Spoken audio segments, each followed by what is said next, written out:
Super Plus.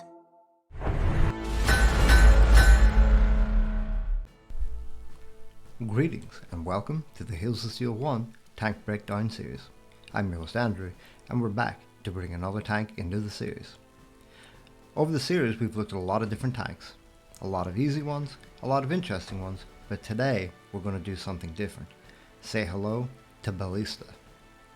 Ballista is one of the most challenging tanks that we have in the game, for a number of different reasons which you'll see when we get into the gameplay. As always, the tank can be leveled up via collecting cards and coins.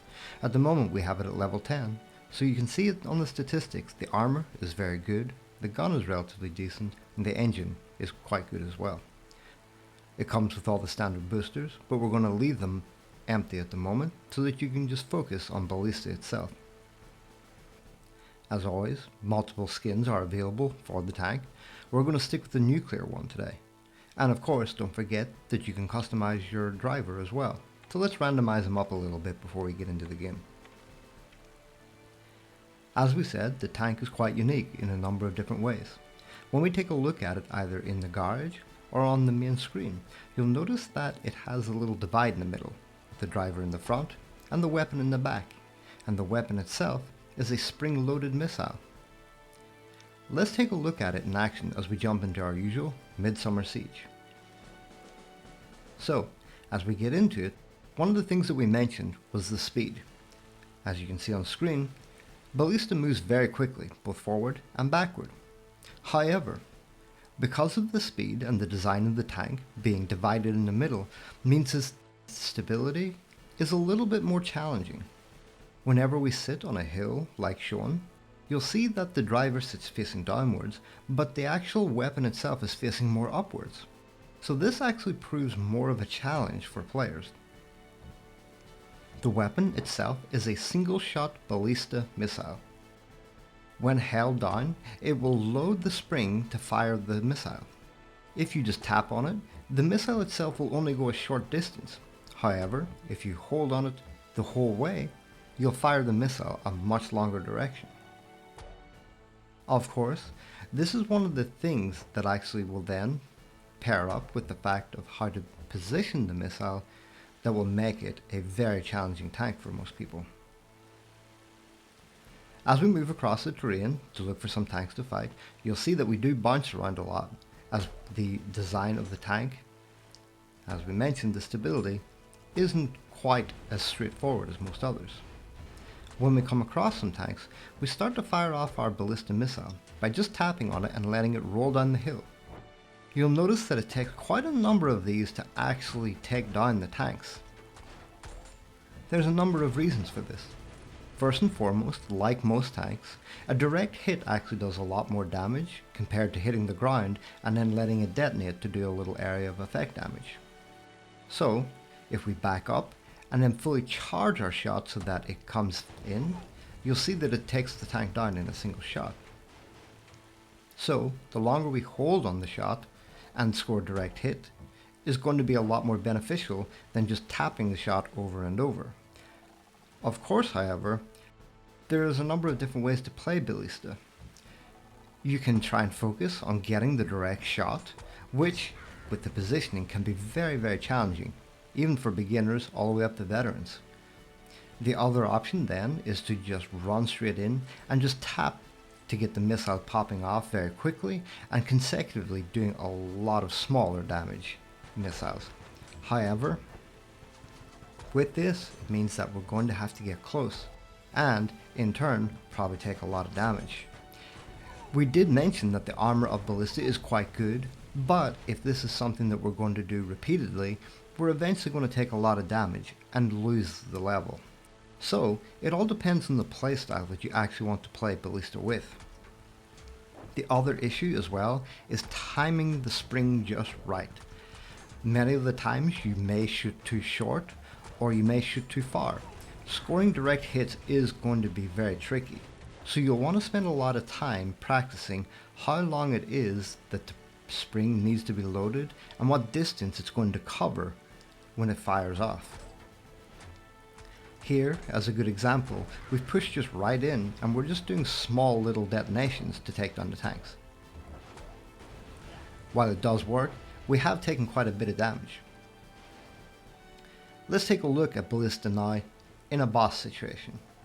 We're going up against Armadillo. We're just firing off our shots to bounce them off the ground and try and score direct hits. In most cases, a lot of the tanks that we have shown will be able to take the boss down before it even gets on screen. Ballista, however, takes a few more shots than that, so you need to be prepared for when bosses are coming in. As we make our way across the terrain, one of the things that we mentioned about shooting too short or too far, this is a good example of it. Because we can't see anything on screen, we just guess at firing, and sometimes we miss quite a bit. Sometimes we get lucky. However, if we're sitting with a little dip in the hill and we fire too short, you can see that the missiles don't make it. They just eventually bounce back towards us and don't do anything. So practice your spring mechanics a lot. The other thing is when going up against ranged units as well. The missiles flying in are doing a lot of damage to us, and some other tanks that have a faster fire rate are able to hit those bullets and take them down before they reach us. But because Ballista is a single shot then reload type tank, it means that a lot of the time when we fire off the missile, it's not going to be able to stop the missiles or any other bullets coming our way. So we need to be careful of that whenever we're fighting against ranged units. One of the other things that is quite important when we're talking about ranged units is that of flying units. In things like Mars or the Jungle Patrol, flying units are much more of a challenge for Ballista, so we need to actually be very careful when going up against them. Unlike some other tanks that do have some issues at being able to reach the flying units, Ballista can do that, but as we have stated, because of the design of Ballista and the spring-loaded mechanic and damage, it still is quite a challenge even though that we can hit the air units. So let's take a look at that in action as we jump over to some Jungle Patrol to check out what Ballista is like against flying air units. For other tanks, we have mentioned that using the hills is key to taking down air units, but with Ballista, because of the angle of our shot, we don't need to worry so much about that. But when we start charging our shot, if we only start doing it whenever an air unit comes into frame, we're going to miss because we haven't charged it up enough.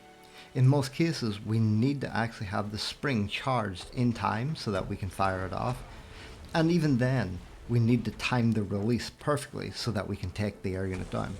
If we do land a direct shot, it is going to take the air unit down instantly. But if multiple come at once, because of our slower reload time, means it's a little bit more of a challenge to take a lot down at once. As you can see, we need to be careful and slow, waiting for the air unit to sort of get above us before we trigger off the shot. And if we kill the first one, usually the second one gets by quite easily. This concludes our first look at Ballista in the Tank Breakdown series. There's a lot to learn about this tank, and a lot that needs to be practiced. It moves very quickly, but because it does, the stability isn't too great, so you need to be careful going across hills at a faster speed. The terrain is going to be not too much of a challenge since you'll be firing your missiles up and over, but the key thing to learn here with Ballista is the spring-loaded action and how long you need to hold it in order to get a direct hit shot. That, paired up with the distance you need to learn of where tanks are, is going to prove a very big challenge for most players. So practice holding on your spring, knowing at what distance it's going to fire to land a direct shot, but of course if you don't land a direct shot, you'll still be able to do a lot of AoE damage. Practice what your playstyle is like. Are you going to run straight in and do lots of smaller little damage like shown on screen, or are you going to be careful and fire from range to take down the tanks without taking any damage in return?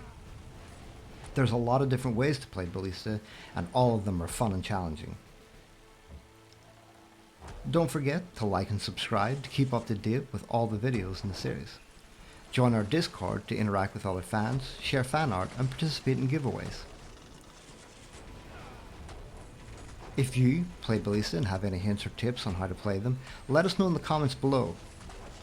Until the next time, have fun, and see you on the hills.